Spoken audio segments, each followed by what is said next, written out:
আল্লাহ পাক বলেছেন, শোনেন, আল্লাহ পাক বলেছেন কিয়ামতের মাঠে আল্লাহ পাক বলবেন, নিজেই বলবেন যে আইনা আইনা মুতাহাবুনা লিজালালি, আমার ইজ্জতের জন্য যারা পরস্পরকে ভালোবাসতো এরা কোথায়? আল্লাহ পাক ঘোষণা করবেন কোথায় তারা, যারা আমার জন্য পরস্পরকে ভালোবাসতো। আল্লাহ বলবেন আলিয়াউমা, আজকে আযিল্লুহুম, আমি ওদেরকে ছায়া দিব, ফি জিল্লি, আমার আরশের ছায়ায়। বলেন সুবহানাল্লাহ। ইয়াউমা লা জিল্লা ইল্লা জিল্লি, যেদিন আমার এই আরশের ছায়া ছাড়া অন্য কোনো ছায়া থাকবে না। মানে কিয়ামতের মাঠে আল্লাহর আরশের ছায়ায় ছায়া পাবে কারা? যারা পরস্পরকে আল্লাহর জন্য ভালোবাসতো। আলহামদুলিল্লাহ। এই যে আমরা এখানে আছি, আমরা কি একে অপরকে আল্লাহর জন্য ভালোবাসি না? আমি কি আপনাদেরকে চিনি? আপনারা কি আমাকে চিনেন?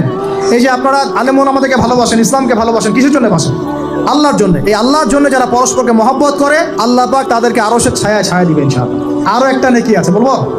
শোনেন, আরেকটা হাদিস আসছে, কিয়ামতের মাঠে স্পেশাল কিছু মিম্বর থাকবে। মিম্বর চিনেন? যেখানে দাঁড়া ইমাম সাহেব খুতবা দেয়, এরকম মিম্বর থাকবে। এই মিম্বর গুলো হবে নূরের মিম্বর। কিসের নূর? মানে কি? আলো, আলো, আলো, নূরের মিম্বর থাকবে। ওই কিয়ামতের মাঠে কি আলো থাকবে? এমনিতে মাঠটা তো অন্ধকার। ওই অন্ধকার মাঠে নূরের মিম্বর আল্লাহ পাক দিবেন কাদেরকে? যারা পরস্পরকে এই আল্লাহর জন্য মহব্বত করত। আর নবীগণ, শহীদগণ তাদের দিকে তাকায় থাকবে। তাকায় নবীগণ, শহীদগণ পর্যন্ত এই মানুষগুলোকে দেখে ঈর্ষা করবে, কাশ আমরাও যদি এমন হতে পারি। চিন্তা করেন, আল্লাহর জন্য পরস্পর মহব্বতকারীদেরকে আল্লাহ পাক এমন সম্মান দিবেন যেটা দেখে নবীগণ পর্যন্ত ঈর্ষা করতে থাকে। তাহলে আমরা কি আল্লাহর জন্য পরস্পরকে মহব্বত করতে পারি কিনা? এটা হলো 8-9 নম্বর, আল্লাহর জন্যই ঘৃণা করতে হবে। আল্লাহর জন্য ঘৃণা কেমন? যেমন কেউ ইসলামকে পছন্দ করে না, কটূক্তি করে, ইসলামের এইটা ভালো না, ওইটা ভালো না, ইসলামের সাথে দুশ্মনী করে ভিতর থেকে বাইরে থেকে, আপনি ওদেরকে ভালোবাসতে পারবেন না। যদি আল্লাহর দুশ্মনদের সাথে আপনার ভালোবাসা থাকে, তাহলে আপনিও আল্লাহর দুশ্মনের কাতারে অন্তর্ভুক্ত হয়ে যাবেন। এখন বলেন দেখি, সারা বিশ্বে ইসলামের দুশ্মন কারা? বলেন। গায়রিল মাগদুবি আলাইহিম ওয়ালাদ-দাল্লিন, মাগদুব কারা, দাল্লিন কারা? এটা তো অনেকেই জানে না। সাহাবীরা বলছেন, ইয়া রাসূলুল্লাহ, এখানে যে আমরা বলছি গায়রিল মাগদুবি আলাইহিম ওয়ালাদ-দাল্লিন, আল্লাহ আমাদেরকে মাগদুবদের থেকে বাঁচাও, দাল্লিনদের থেকে বাঁচাও।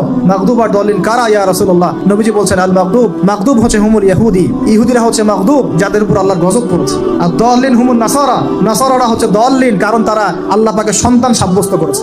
ঈসা আলাইহিস সালামকে আল্লাহ সন্তান বলেছে, বলেন নাউজুবিল্লাহ। এখন সারা বিশ্বে এরা মুসলিমদের সাথে দুশ্মনী করছে না? আমরা যদি ব্যক্তিগতভাবে, সামাজিকভাবে বা পলিটিক্যালি ওদের সাথে বন্ধুত্ব করে চলি, আমরা কি আল্লাহ দুশ্মনদের সাথে শরীক হলাম না? খুব খেয়াল রাখতে হবে। আল্লাহর জন্য ভালোবাসা, আল্লাহর জন্য দুশ্মনী, আল্লাহ পাক আমাদেরকে বোঝার তৌফিক দান করুন। এবং সবশেষ যেটা 10 নম্বর, সেটা হলো আল্লাহওয়ালা মানুষ যারা, সেই মানুষদের সাথে মহব্বত রাখলে আল্লাহ আপনাকে ভালোবাসবেন। আল্লাহওয়ালা মানুষদের সাথে মহব্বত রাখতে চান, নাকি আপনার এই জেনাকারী গার্লফ্রেন্ডের সাথে আপনি মহব্বত রাখতে চান? আল্লাহ পাক আমাদের সবাইকে আল্লাহওয়ালা মানুষদেরকে ভালোবাসার তৌফিক দান করুন এবং তাদের সহবতে থাকার তৌফিক দান করুন। মনের ভিতর থেকে সমস্ত রকম হিংসা, বিদ্বেষ, অহংকার, রিয়া, পরশ্রী কাতরতা, এগুলোকে দূর করার তৌফিক আল্লাহ পাক দান করুন। আমরা দোয়া করি আল্লাহ পাক সবাইকে তাওহীদপন্থী